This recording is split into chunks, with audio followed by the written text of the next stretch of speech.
Okay, what is this? What is this? So what we are drinking is Eagle Rare. So it's a $35 bottle. It's for the money.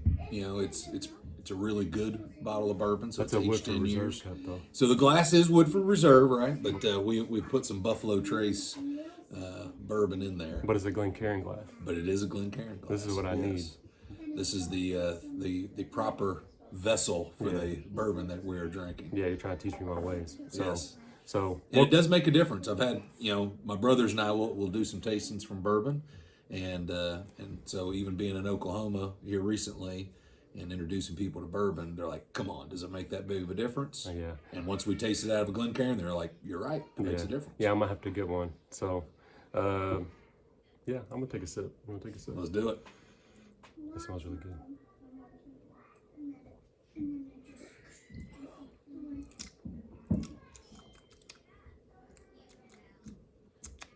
So since you're kind of new to bourbon, I figured we'd start with something a little lower proof, 90 proof. You're the expert. No, I think it's good. It's not my go-to bourbon, but I think it's pretty good. What do you think? That's the question. I like it. I mean, like I said, I'm not a professional just yet. But I mean, The main thing is you're not drinking out of a red Solo cup. it ain't no red Solo cup. Christy set me up for that one. The red Solo cup used to be like spice rum and Dr. Pepper. Yep, that's appropriate. That's when I was like allowed to start buying my own alcohol. But now it's like I try to get some bourbon. Yeah. And that's what influenced this podcast, which is called Boozin BS'in. And my guest today is Morgan, my father, military, coach, football, uncle, brother, good guest. Yeah, Morgan. Thanks for being here, and obviously we're at your house. Yep. In the man cave. In the man cave, Ohio All State. things Ohio All State. things Ohio State. So, how you doing, man? Doing well. And for Thanksgiving, the best time of the year. Yeah. It is the best holiday, as we always say. It's got the 3 F's, right? Food, family, and football. Yeah. And this week, next week, or tomorrow, it's not next week, it's tomorrow, the game. But we'll get to that later. First, I wanted to do an introduction for you, where you came from. I know where you're from, but everybody else doesn't know where you're from. So you're originally from Ohio. Yep, yeah. Hamilton, which is right outside of, I say Hamilton, it's really Somerset. But most people, if you're not familiar with that area, have never heard of Somerset, because literally it's a village. Yeah. At the time it was. I mean, I had like a volunteer fire department, no police. Small town. Very small. So I usually just say Hamilton because most people have heard of that, or if you say outside of Dayton. Yeah. Yep. And then lived with grandparents for a while, and then my mom moved myself and middle brother Matt over there. I guess when we were 8, well, I was 8. I guess Matt would have been about 5, and then lived in Lexington or in around the Lexington area since. So you basically grew up in Lexington, though, or in Kentucky, though. Yep. So, but obviously coming from Ohio, it's good that you adapted that Ohio State, hometown kind of thing. We've spread the influence, right? Yeah, You've been an Ohio State fan. Yeah, I don't. Matthew. Yeah, I thought he was a Kentucky fan. No, Matthew's an Ohio State fan. Martez, of course. If Martez wasn't, I don't know what we would have done with that. But yeah, I would have questioned my parenting. Yeah, I definitely think and appreciate the fact that I did grow up with you in general. But growing up an Ohio State fan. So we can touch onto, the Ohio State game later. But I just wanted to kind of see or ask, because the older I get, the more, I guess, I have conversations with older people in my life, just to kind of see, when I was a kid, the stuff that you don't see as a kid, but when you get older, you see it more, what happened, like, up until you came to meet, Christy, because I've known you my whole life, obviously, since I've been born, and you've known me since I was born. But obviously there's a chunk of time that, I don't know, and a lot of Christy knows, but so that's just what I wanted to ask you, like, how did you get to where you're at now, like, with just jobs, careers, life, just experiences, all that stuff. The military, you're Chief Warrant Officer 3? Yeah, I am, CW3. Yeah, I remember that. Hopefully be promoted to CW4 here in the next couple months. You've been working hard for it. So yeah, there's a timeline, right? You have to, from the time you are promoted to CW3, there's a 5-year timeline, and as long as your evaluations are good during that time, then yes, you typically get promoted, and at least in the National Guard. So. Okay. Yeah. So, I guess the first thing would be like, what age or what period of your life did you decide that you wanted to join the military? Well, the short answer is I was not a very good high school student. Same. I graduated, but barely graduated. Yeah. Didn't really take it seriously. So after high school, didn't really know what I was going to do, and so mom and dad were like, "Hey, you can go compete for the scholarship. You don't have any scholarships. We don't have the money for college. So you're going to have to figure something out." And the expectation growing up was that we were going to go to college. I say me and my other 2 brothers. And so I didn't have any other plans, so I went to Georgia Military College, which is in Milledgeville, Georgia. It's about an hour south of Atlanta. And it's on the quarter system, right? So it's, kind of 2 quarters, with obviously in the first semester, what we consider semesters. Yeah. So between, I think, September to January, and then January up until May or whatever it was, you got your other 2 quarters. So, anyways, went there for a quarter, dropped out. Mom and dad were kind of going through a divorce, so I thought if I came back, I was able to fix something, which obviously was not the case. Yeah. Then convinced my mom to co-sign for a loan, even though she didn't want to, and I kind of guilted her into it, to go to LCC, Lexington Community College, which is now BCTC. Okay. And stayed on campus, worked at Kmart. Was going to school. That's an old sentence. I was going to school full time, and did pretty good at first. And then, because I kind of kept that same structure that I learned in Georgia Military College. Of course, they told you when to clean, when to wake up. And, when I was there at the time, I was like, man, this is stupid. I don't need people telling me what to do. Right. And so came back home, went to LCC, and did pretty good midterms. And then about midterms, I started meeting people on my dorm room floors, and within probably a couple weeks, I started resorting back to my old habits of high school, and where having fun was the priority. Right. And there was a couple weeks where I didn't go to class at all, and I ended up finishing that semester with a 0.5 GPA. Nice. That is all F's and 1 D. Nice. Right. Hey. You gotta work hard for a 0.5. That didn't come easy. That's a lot of effort. Yeah. And you should be proud of that. so I got kicked out. And then I was, after that, I was a custodian at the UK Student Center for 3 years. During that time, I was hanging out with a pretty rough crowd. People that were selling drugs, literally robbing people at gunpoint. And remember going home one night and watching a commercial for the Kentucky Army National Guard. Because it's like, man, how did I get to this point hanging out with these people? It made sense. Yep. And so I was like, this is my way out. And so then in 1998, because it's, when you're into that friend group, it's hard to remove yourself from it. Yeah. And so this was kind of my excuse. You got to make a huge leap in order to get around that. I mean, you got to change habits, change routine. Everything. And it's kind of what you know. And so saw a commercial. I was like, hey, this is my way of going to college and getting away from these people I'm hanging out with. I got a good excuse, in other words. And so then in 1998, it was actually May of 1998, May 28, 1998, joined the Kentucky Army National Guard, went to basic training, then came in that spring, started at Morehead State, graduated with a 3.6 GPA. A little bit better. Yeah, and it's like I used to tell students all the time, the teacher didn't get any better, I didn't get any smarter. Yeah, you just tried harder. I just had my priorities and worked hard for it. And and then the rest is history. Well, I think it paid off. So 98 is when you joined the military. So when did you meet my aunt, Christy? How did that's the thing that I'm always interested in. Because I know you was probably a stone cold killer back in the day. You know what I'm saying? You just probably had a little game or whatever. I just want to know, how did you get to where she was at in order for y'all to meet? Yeah. Just that whole process, you know what I'm saying? Maybe the year leading up, or what was going on? I actually met Christy about 2 or 3 months prior. So I think it was March, April. Before I was leaving for basic training. We met through mutual friends at a game of spades. And so she was there, and we were probably both same time. You know how Christy grew up. Yeah. I tell most people I've not come across too many people over the years that probably have had it tougher than Christy. Yeah. And so, and of course, your mom, her sister. Yeah. So they had it pretty rough, and so when we first met, we were kind of both at a low point in our lives, and so I think part of that was kind of a beneficial in terms of for each other. And so I met her a few months prior, and she was very religious in terms of writing me, letters. Yeah. Actually through the mail at that point. So I'd receive letters, and so we kind of corresponded back and forth. That helped a lot, probably. Oh yeah, that was nice. I mean, she was. Mom would write every once in a while. Yeah. But yeah, Christy that was guarantee. kind of what I was looking Yeah. forward to. Yeah. It was like, all right, somebody. Yeah. And so then came back, of course, from basic training, going to college, and we continued to date. So, but we dated. We dated about 3 years before we finally married in July 2001. 2001. Mm-hmm. That's crazy. Yep. 2001. I was born in 97.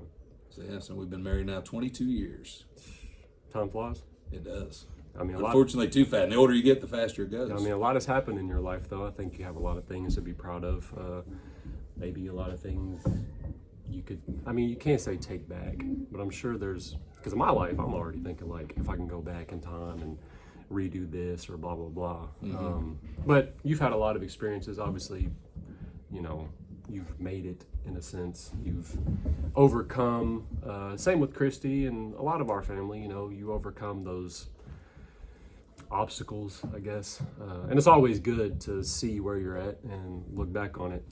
And like I mentioned, you used to be a coach. Mm-hmm. Obviously, I didn't get my football fandom from you. It definitely influenced it because, like, I remember watching football games with you back in the day, and you would even just, I guess recently, not as much, but like we'd watch a game, you'd point something out, and I'm like, how the hell did he know that? Like, so it's like tapping into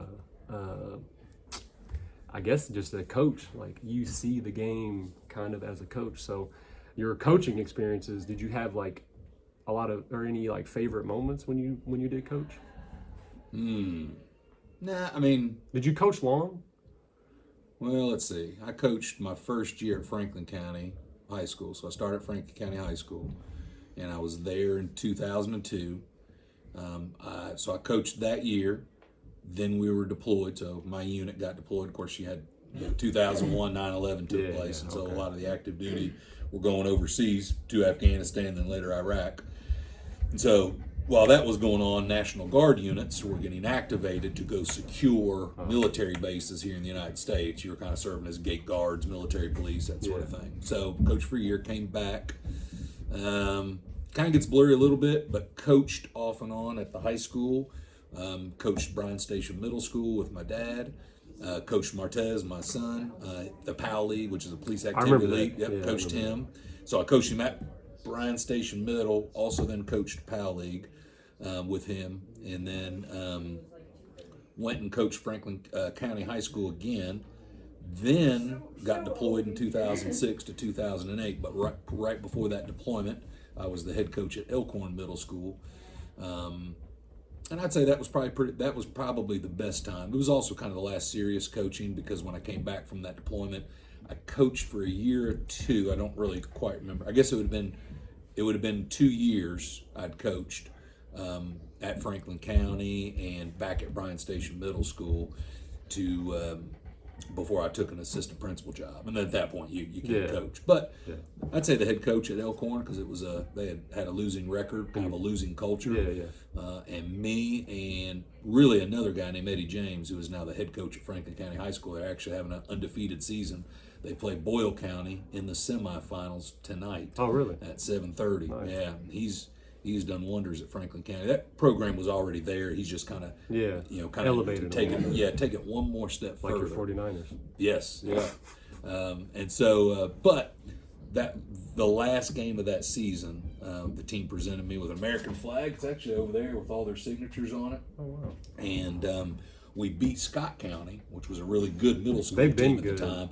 And that was kind of the turning point for that program. And then when I left, Eddie James took it over. Oh, okay. Did pretty well for that season. And then the next year, he took that team and won the middle school championship. Oh, okay. It was the Bluegrass Conference. And he won the Bluegrass Conference with that team. And so being kind of starting that, obviously Eddie gets the credit, but starting You feel like the Kickstarter. Yeah, I feel like it was definitely part of that. Yeah, for sure. And so that probably, and just kind of the mentoring point goes a long way. Yeah, I would assume, yeah, because I feel like coaching, or just being a leader, not necessarily in coaching, but right now we'll speak of being a coach, because a lot of the times it's just like you said, being a leader, you know what I'm saying? And if you're a person who exudes like just confidence, and especially with kids, you know, young middle school boys, like if you find or you give them the direction to go, you know what I'm saying? Most of the time, some of these kids don't have it. So like I think that would be really cool, you know, just to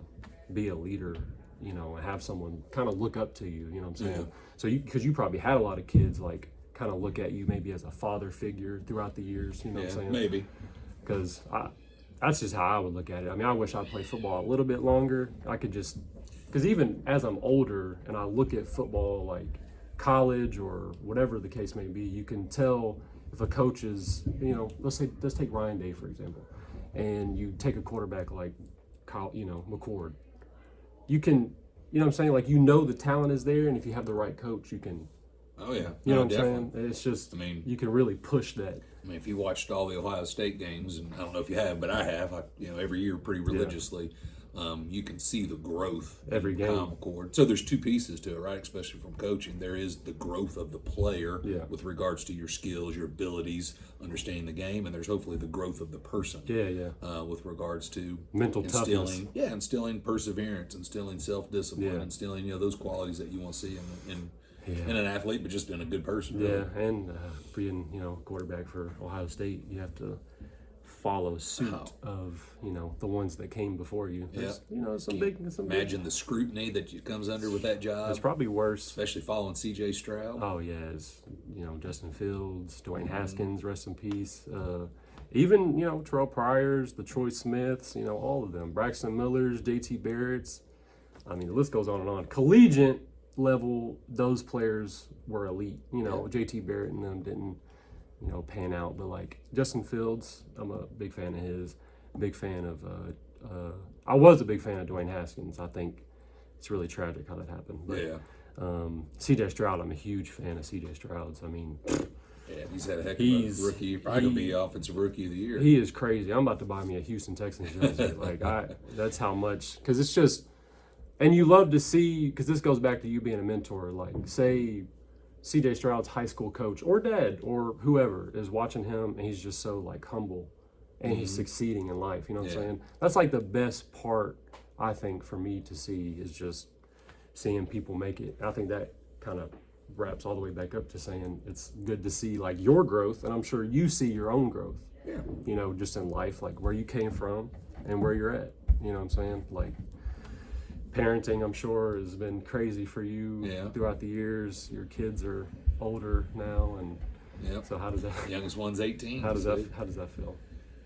Well, it goes back to what time flies, and the older you get, the faster it gets. Yeah, and so, and the growth of your kids is kind of that litmus test, that measure, if you will, of realizing like, oh yeah, it is flying. I can't believe she's 18 already, or she's driving, or she's going to college, or now, you know, Martez, Joanna, they act kids of their own. So we have grandkids at the ripe age of 46. So. That's so crazy. But you know, it's parenting's rewarding. It's also it's a very tough job. You think it get a little easier the older they get. The problem is it actually gets tougher because now you can't really tell them what to do. So you sit back and like, please don't make these same mistakes. But you just kind of gotta provide advice when asked for it, and sometimes not when asked for it. And hope they make the right decision. Hope you equip your kids with the right tools to make the best decisions. Right. Yeah, I think obviously growing up, we basically grew up with you guys. You know what I'm saying? Like, y'all were a second, I don't want to say a second parent, but we were always over, and you know, we grew up with Martez and Nicole and Caitlin and Alyssa. You know, like, for me, it's crazy to see, you know, them growing up and stuff. Martez and Nicole not as much because I was in that same age group. Right.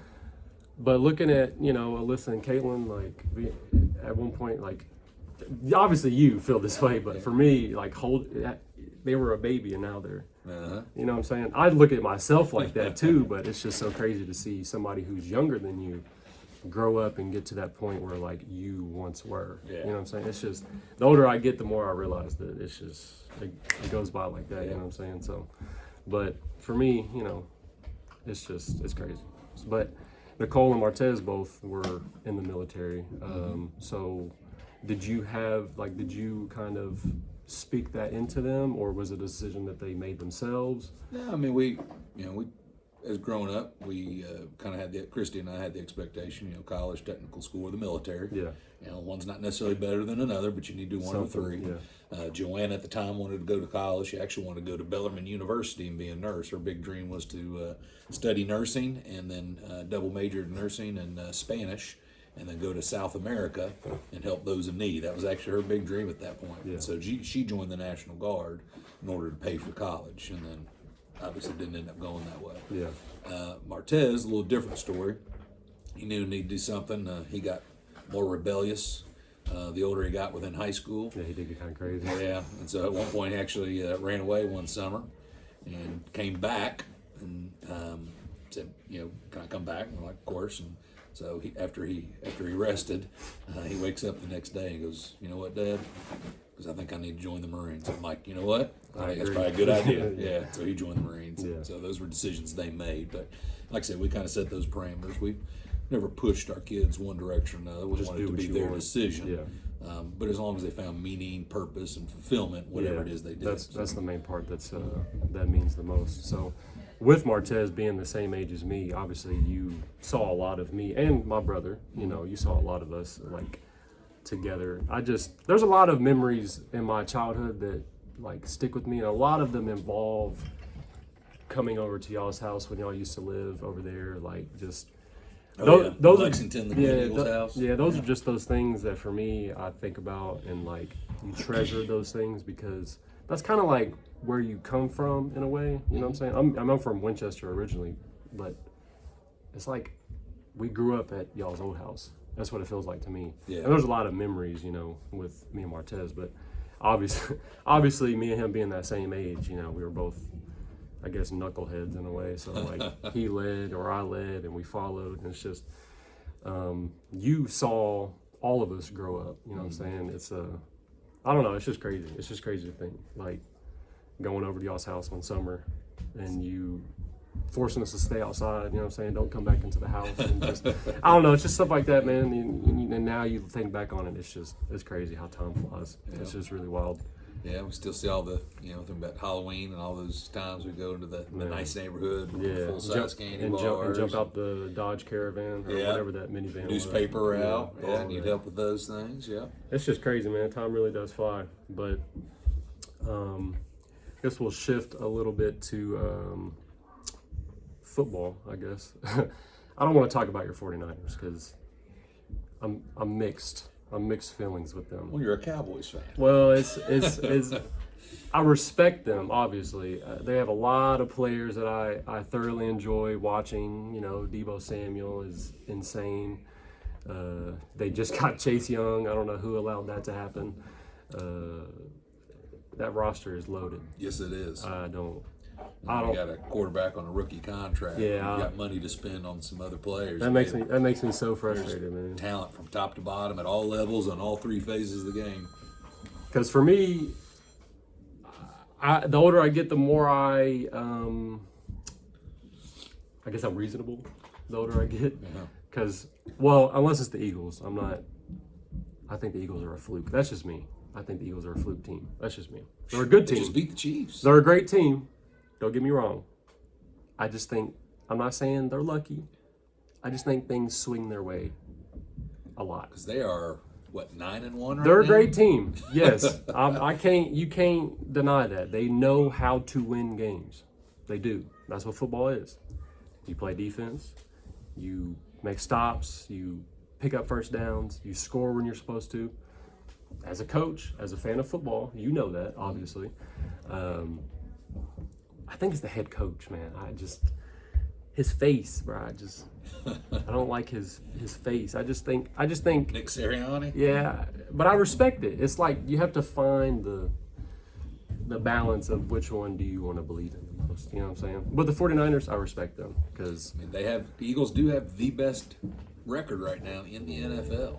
Yeah. Everybody else, the next team is 49ers and Chiefs and a couple of those others with 3 losses, but Dallas is 3 losses, so they're right behind the Eagles in their division. Yeah, I don't know. I don't want to say nothing because I don't want to seem like a hater. You know what I'm saying? Again, you are a Cowboys fan, Yeah, so you have no choice but to hate the Eagles and hope to try to find something. Yeah, but that's the thing. You would think I would hate the 49ers more because, you know, the history and stuff. And speaking of the history, you got to watch a lot of those Super Bowls, right? Mm-hmm. Yeah. I mean, of course, some of them I was fairly young. You know, I was born in 77, so you had their first 2 were mid. I think the first one was 84 maybe. And then I think 86, 88. But the 90s. I could be off. Yeah, and then you get the 90s, yeah. And so those first couple years, those first several years of the Bill Walsh area, I don't remember much. I remember they playing the Bengals and the Dolphins, I believe, the first 2 Super Bowls they were in. But yeah, when you're talking about, you know, kind of which is why the Cowboys and the 49ers, because in the 90s, it was usually those 2 duking it out for who was going to be the NFC representative in the Super Bowl. So. Yeah, but that's the thing, though, that I've never got to experience, though, so that's why I'm a little bitter, you know? I've never, Dallas hasn't won since, what, 96? Yeah, they're still trying to find the glory of the Jimmy Johnson days. Yeah. Well, they just put him in the Ring of Honor, so yeah. If that's a curse that we need to, you know, that we need to lift. So, but yeah, going back to like growing up, I got sidetracked a little bit. Were there again with like moments in parenting? Were there any moments that like something happened and it just kind of made you laugh? Like it might have been like not a serious situation, but like something that was like, what the hell just happened? You know what I'm saying? With any of your kids or us or any of my cousins? I don't know. Kind of caught. Nothing specific comes off the top of my head. But just being a dad. Like, yeah, I'd just say, just in moments. general. Yeah, I mean, we think about either one when they're younger, kind of words, you know, gape instead of gate, glove instead of glove, you know, just little things like that. Yeah. And then you think about kind of the innocence of when kids are younger, so things they'll say. Now, I'd say probably the one thing that stands out, since you mentioned it, that it's kind of funny now, but wasn't funny, is your cousin, my nephew Matthew. I'll tell you about this, the time at Walmart. I'm not sure. So Walmart, north end of town, right? This is when we were living in the Glen Eagles house. And I'm going Walmart for something. I don't remember what it is. And there's this kid who's just screaming at the top of their lungs. And it's going on and on. So finally, I'm like, I just got to look. Yeah. And I duck my head around the corner, and it's your Aunt Boo-Boo, Aunt April, and Matthew. And he is screaming at the top of his lungs. And I'm like, hey, April, everything okay? Right. And he wanted something. She wouldn't let him have it. Again, I don't remember all the details of it. And I was like, would you like some help? She goes, oh, yes, please, please, please. So I picked Matthew up. I don't really quite remember. He must have been 5, 6 at the time, pretty young. So I pick him up. And I'm like, now listen, let's calm down. Well, he shrieks even harder. Yeah, I want my mama. Let me down. Let me down. And so I'm like, I'll tell you what, April, I'm going to take him outside. You get what you need to get, and I'll meet you out front. And that way, you know, you can take care of what you need to, and it's not as embarrassing. She goes, oh, thank you. That'd be helpful. So I've got him, and I'm kind of patting him, and he let me down. Let me go. And I'm like, listen, I'm not going to let you go until you calm down. So at this point, I'm out in front of the store. Of course, he's struggling and straining. He goes, let me go. I'm like, I'm not going to let you go until you calm down. Well, then all of a sudden, he gets smart. Help me. And now all of a sudden, people are starting to look at me, you know, because they're like, uh-oh. And I'm like, nobody's going to help the spoiled brat, Matthew, you know, kind of thing. Like, nope, I know this kid. Yeah, I'm not, help me, let me go, help me, he's got me. Like, nope, nobody's going to. So luckily, that all worked out. Yeah. So then April finally came out, she took him. So that memory always stands out. Just, Matt, of course, you think about him now, he's a nice, good kid, but that was a moment. Yeah, there's probably others if I had time to think about it. Yeah, for me, I think back on, like, I don't know if you remember these moments where we would, at your old house, play, like, games and stuff, like NCAA or whatever the case may be. And it's just, I think back on those moments, and it's just so hilarious to think about Matt and you would talk mad shit to Martez all the time, and he would like talk it back. I just think about a lot of those moments, and it's just so hilarious. Now, in fairness, it was because Martez, at least the way I remember it, Martez would talk trash no matter what. Oh yeah, for sure. He'd be losing, he and would still talk trash. Yeah, he would. And then he would say things that didn't make sense. Yeah, it was just ridiculous. Yeah.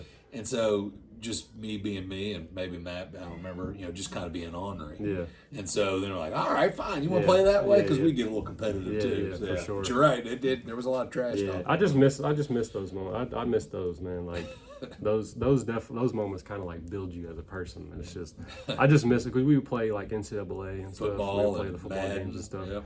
I miss them, man. It's like that's one of those unlocked memories that you remember, but once you think about it, you're like, damn, those are good times.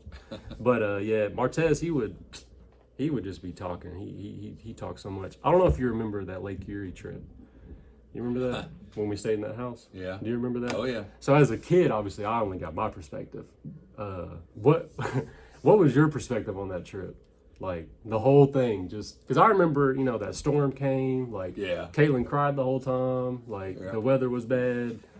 I remember having a pretty good time. I mean, it was fun. Yeah. I just remember Yeah. some certain moments. But do you remember the best story that took place that time? Christy was pregnant. That's when she fell in that hole. Yeah, so Christy's okay, pregnant, right? okay. So we're digging that hole. I don't know why we started digging it. Yeah, we just started digging it. Yeah, and so then, if you remember, we kind of put some of those reeds across, yeah. and then put a blanket over blanket top it, of it. yeah. And it just so happened that sat on it. your Christy Yeah. came. Well, it didn't just so happen. So Christy comes out, and we're all like, "Let's get her." Right. And so she was pregnant at the time, and so we're like, "Hey, come lay next to us." Yeah. And so we kind of point to this blanket while she waddles over because she's pregnant, and then stands in front of the blanket because, again, she's pretty pregnant. And so instead of most people kind of sitting down, she falls back because she's pregnant, and then her butt's in the hole, and just you see her little feet dangling out like that. Of course, we were laughing and laughing, and you guys thought that was the funniest thing. That was the funniest thing, man. She said she was gonna get us back, but she never did. She never did. I don't know how you can match that. That was pretty good. You said she was pregnant. She was pregnant. She was pregnant with Caitlin. Was she? Was it Alyssa that was pregnant the whole time? I might have made that up. It may have been. Of course, Christy probably remember better than both of us. But yeah, she was definitely pregnant at the time. I remember that. Yeah, I don't know if y'all ever heard this story, but like me and Martez, that whole trip, for some reason we were beefing. I don't know why. We were just not like beefing, but we were playing NBA Live upstairs. You could ask Bub this. You can ask Martez this. Because y'all shared that bedroom upstairs. Yeah, and we was playing NBA Live, and Martez did something in the game, and he like won it off of a putback dunk or something. He's probably talking trash. Man, he started talking mad shit, and it made me so mad. Do you remember that song "Riding Dirty" by Chameleon? Oh yeah. Yeah. He made a remix, and he said, "Gonna catch me dunking dirty," and he kept singing it. Boy, that pissed me off so much. Like, oh man, dunking dirty. Yeah, we didn't fight, but we tussled a little bit. Like I think I pushed him up against the wall or something. But no, it's hilarious. I mean, obviously, all of them are like siblings to me, but that's the perspective that I got from our trip, man. It's just that's one thing that I think about, and I do think about that storm all the time. That storm was crazy. Yep, especially when you're right by the lake. Oh yeah, that was so wild. I was honestly a little scared because I'd never experienced that. Was that just like a house that y'all rented, or? Yep, right there on the beach. Right it was nice at first.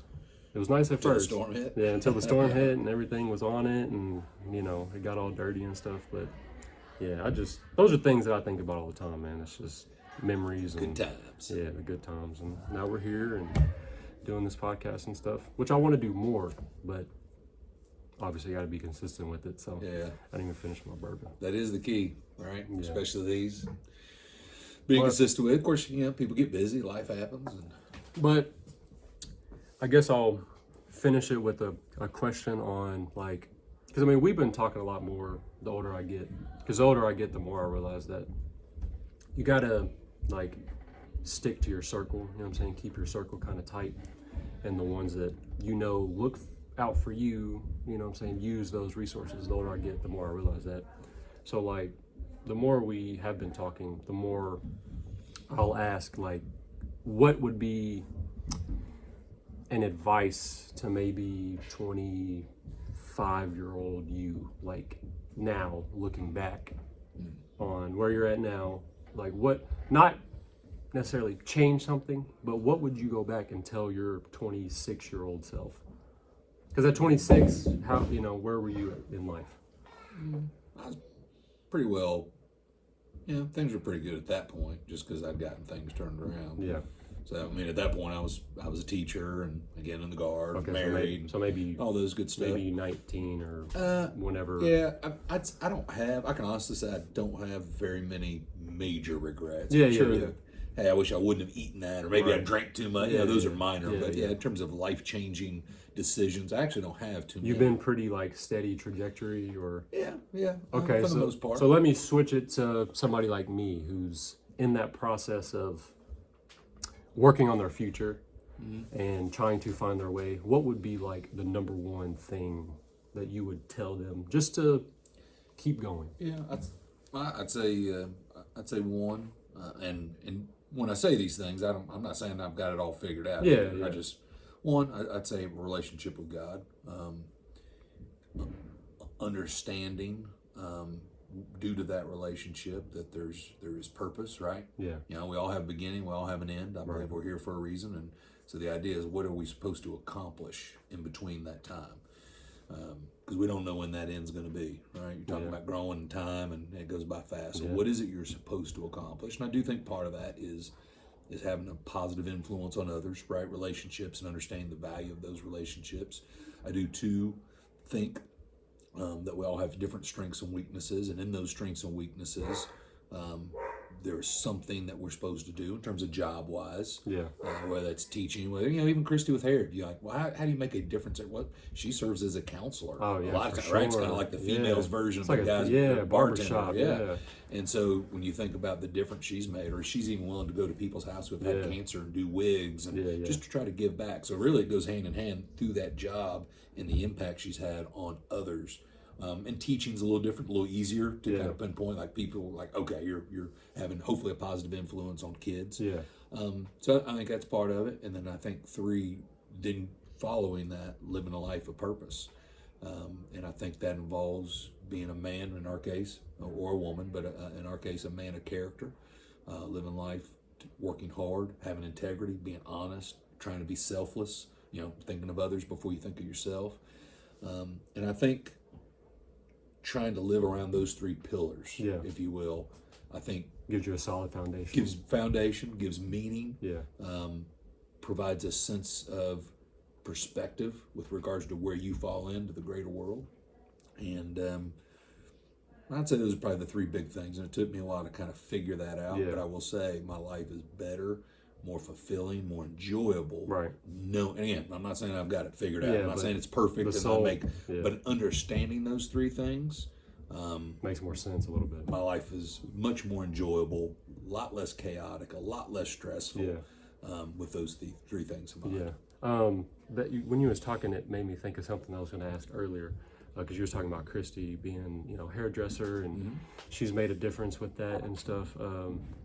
What I wanted to ask is, you all are, I want to say yin and yang, Oh yeah, complete opposites. like complete opposites, and me and Kayla are kind of like that. We're obviously, y'all are similar because you wouldn't be together for as long as you've been.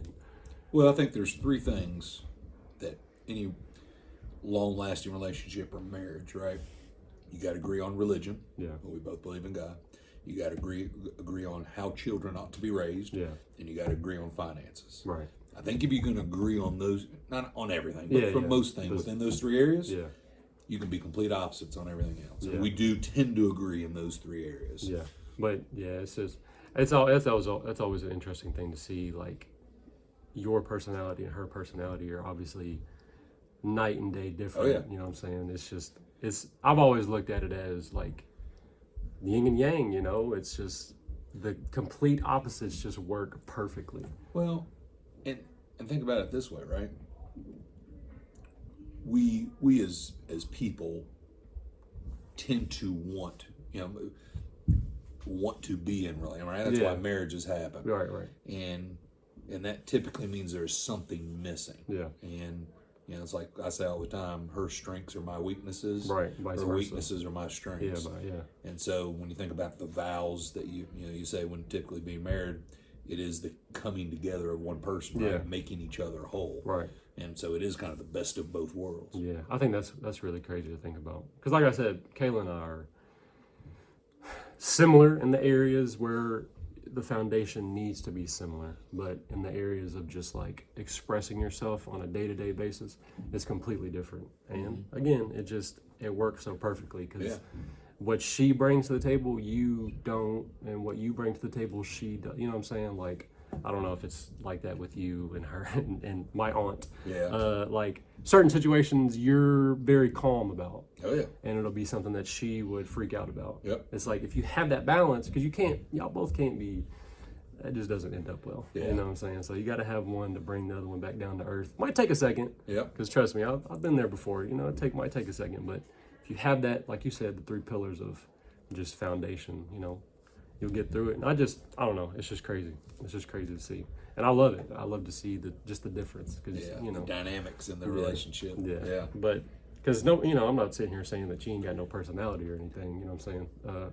I think we're a lot alike in just, I don't know, what we find funny or whatever the case may be. You know what I'm saying? So it's just a lot different. Sometimes she's like a little middle school kid. Yeah. Like, you know, she'll say bud or something. She'll start giggling. I'm like, come on, really? Yeah. But that's just what she finds. That could be hanging out with Caitlin or something.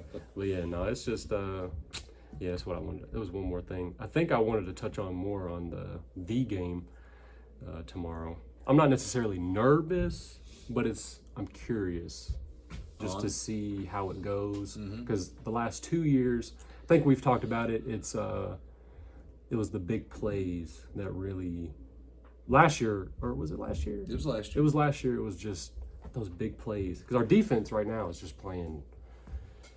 Yeah, top 5 defense. They're allowing 10 points or something. I don't know the number of points being allowed. What I do know is they're, I believe, first and second in points allowed. As well as yards per play. Yeah. Before, I think it was before the Michigan State game, because they actually had a play that was longer than 40 yards.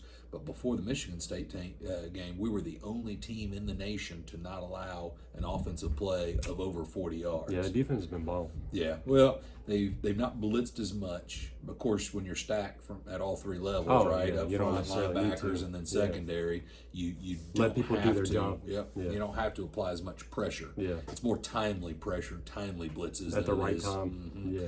Than it is, trying to make a big play or trying to get a turnover. Like a Chase Young or something. So, the Ohio State defense this year has really said, listen, we're going to give you a little bit. Yeah. But we're going to keep you in front of us. Bend, don't break. We're not going to allow, that's correct. Yeah. Right? We're not going to allow any big plays. Right. And when you mess up, right, whether it be a turnover, whether it be a penalty, that's where we got you. Make you pay. And now you're going to have to work that much harder. You got to play behind the sticks. Yep, that's worked out well for them. Yeah, see, the unfortunate thing for me is sometimes I have to work on Saturdays, so I don't get to necessarily watch them.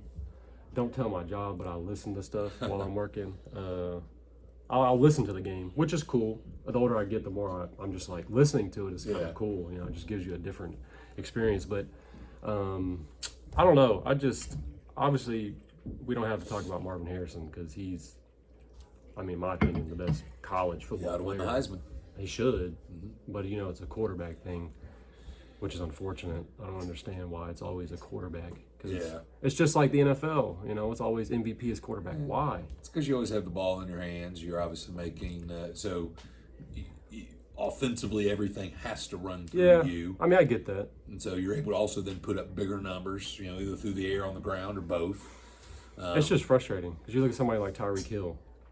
Yeah, he should be MVP because, Tua has to throw him the ball, but he's you know what I'm saying? Right. It's just Tyreek Hill without, Tua without Tyreek Hill. I don't know. It's tough. Not that you want to root for 49, but you look at the difference Christian McCaffrey's made. Oh yeah, he's right. Yeah, you're talking about most valuable player. Yeah, he's insane. Yards from scrimmage alone. What now has tied for the record? Yeah, has tied for the record for most consecutive games with a touchdown. Tied Jerry Rice. Yeah, I can't. I can't hate. If he was on my fantasy team, I would definitely be happy. But I just, I respect good players, and but Marvin Harrison Jr. is definitely best player in college football. Just hands down. I just think if there's a different position that should win the Heisman, it should be him. Yeah. Because of just how much of an impact he makes. He might be quiet, and then it's like, oh well, there's 18. Well, you can think about the playoff game last year against Georgia, right? Mm-hmm. Granted, we were already deprived of our complete stable of running backs. So if you remember, Xavier Johnson, zero, was a walk-on guy. Travion didn't play. Nope, Travion didn't play. Maya Williams didn't play.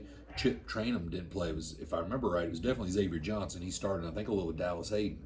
But then Cade Stover, tight end, gets hurt first quarter.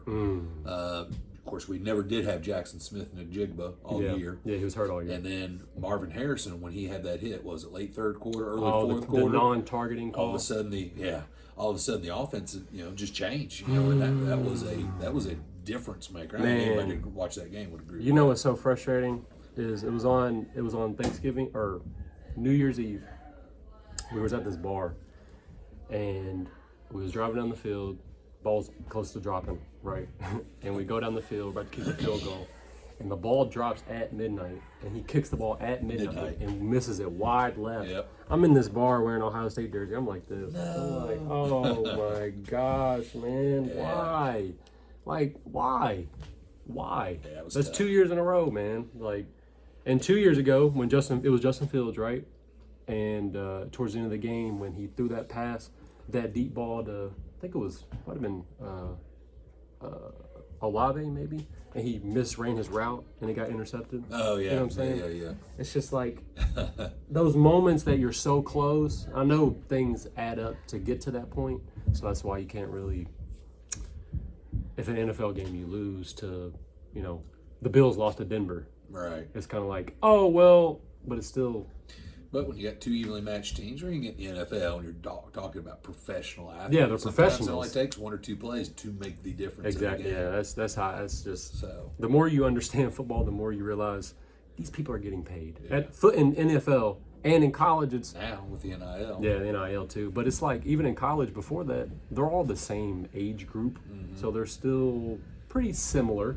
You know what I'm saying? Just in the sense of physical capabilities and mental capabilities, they're still pretty similar. But I just hope this is the year, man.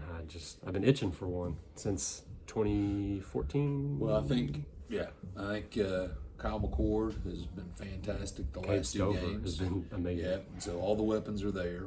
Offensive line has been playing better. Travion Henderson. Travion Henderson's been glad lighting he's it up. And on the flip side, J.J. McCarthy's been off these last couple games. Even against Maryland, he was just off. Throwing a little high out in terms of some of the passes, missing some of the accuracy. Let's hope that happens. Man. Yeah, well, and if it does, if Michigan becomes truly one-dimensional, I think we'll win the game. Yeah, because I'm not necessarily nervous.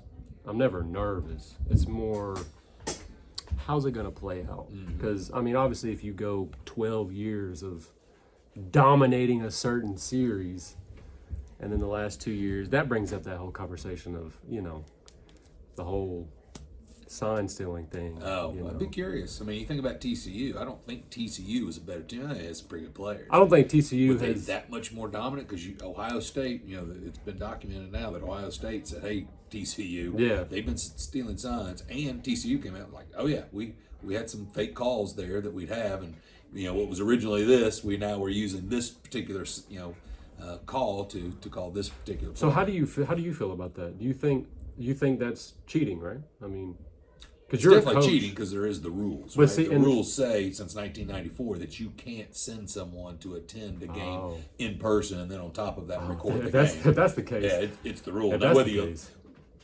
do I agree with it? I believe I do. I hadn't put that much thought into it, but the bottom line is a rule. And so if it's a rule and then you do something else, you are in fact cheating. Yeah, another thing that I think of that kind of stamps it is that dude or whoever paid the dude like via Cash App or Venmo or something. Yeah. I'm like, if you have to go under the table like that, don't. Well, then you've seen, in the whole Central Michigan, Connor Stallions in the Central Michigan. Oh, yeah. I think it was against Purdue or something. yeah. He's on the sideline wearing Central Michigan gear. Yeah. He's one of 50 people that has a field pass. Right. Man, I ain't pull that off. Yeah, it's a little weird, man. What are you doing? Yeah, it's a little weird. So- It's just, Twitter is funny too because, I don't know if you're on Twitter, but No. it's so annoying. Like, Michigan fans or Michigan fans, sorry. Michigan fans try so hard to justify it. I'm like, how do you justify that? No other program has ever done that. You know what I'm saying? they should Or at sure least they got caught. have gotten, made it that blatantly obvious. Because Right. it's obvious when you watch a game and they look to the side, they get their call, blah, blah, blah. Defense is usually looking over there, getting their call. I'm sure it's been like, a DB will be like, what is he? Yeah. Or if you watch film, you can kind of put pieces together, all of that. But all in all, again, if you have someone paying someone to do, and like you said, it's in the rule book. Yep. So there's no getting around that. and it's just people on Twitter try so hard to justify it, and it makes no sense to me. We even have the owner of Barstool Sports. What's that? You remember his name? I'm not sure. No. I'm not sure. I cannot remember his name. Anyways, he's, I guess, Michigan fan, maybe from Michigan original. I'm not really sure. You try to justify it. Oh, yeah. What would you do if Ohio State was in that position? What do you mean? Like if Ohio State was in Michigan's position of what they're going through, how would you feel? I don't know. I mean, it is, to me, there's no other way around. It's tainted, right? Yeah. I mean, in terms of, in fact, I got a buddy who I'm currently living with. He is a Michigan fan in Oklahoma. And he's kind of like, hey, I don't know if I really want to watch him. Yeah. He's got a little disgruntled, a little disgusted with him. Yeah, Then that makes people sense. point to the Ohio State and the tattoo gate, and I'm like, I got it. Technically, it's against the rules. And so this gets to the question: is it because it's your team? Do you justify their behavior? Because I do remember saying, do I think it is a dumb rule that these players can't sell their own stuff right? in return for a tattoo? I do. On the flip side, it was a rule. Yeah. Jim Tressel did lie about it. He's my all-time favorite Ohio State football coach. Yeah. Jim Tressel did lie about it. I do think it was to protect the players because Right. he knew what was going to come. Right. And, again, it's hard to justify lying when you know about it. Yeah. But did I kind of stick up for him? Of course, did. yeah. I did. Of And course. so I guess maybe you could look at the same thing from a Michigan standpoint. That's so they are big. breaking the rules, and their argument made, well, this is a dumb rule. Everyone does it anyway.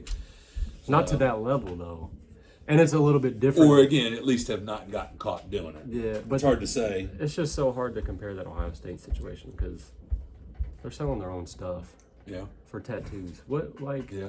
Look at it now. You know what I'm saying? Where college football is at now. Players are getting paid. Right. So why are you comparing that situation that happened then to now when it's totally different?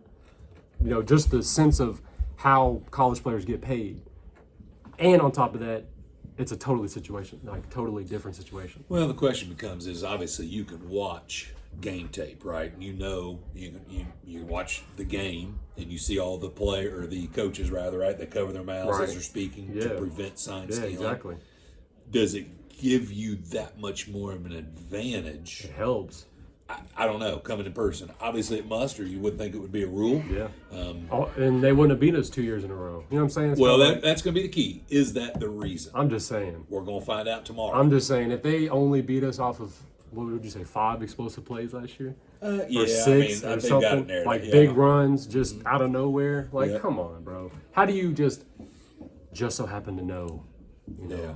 Like, it's football. That does happen, but it's kind of like you said, just got to see how it plays out. We'll find out tomorrow, like I said, because you're right. If it's a close game, then okay, maybe it didn't make that big. And again, every year's a little different. But I don't think there's going to be any question that if Ohio State were to blow Michigan out, Yeah. people wouldn't, and probably me included, wouldn't point to. See, it was a big deal. It was a big difference. Yeah. And you start pointing to that to the last 2 years. Oh, of if we their blow them, success. out, I'm going crazy on Twitter. I mean, I'm talking. I don't even know any Michigan fans, but Yeah, I know two. So I don't know any. one lives here, and like I said, one I work with. I think. No, my group lead. I just remembered my group lead at work is a Michigan fan. I told him before November came. I said, "We're not friends in November. I can't." Yeah, I've already been sending out some memes and stuff like that. Yeah, so we have fun with it at least the week of. I just wish it wasn't at noon, but it is what it is. But yeah, so I guess we're right at an hour, so we're good. I appreciate it. We'll try to do this more. Okay. Obviously, the setup is perfect, So yeah, thanks for coming, and we'll see how the game goes tomorrow. And Can't wait. It's been another episode of excited. Boozin BS'in, and we'll get some more bourbon next time. All right, sounds good. Yeah. So OH. I hope. Yeah. Yeah.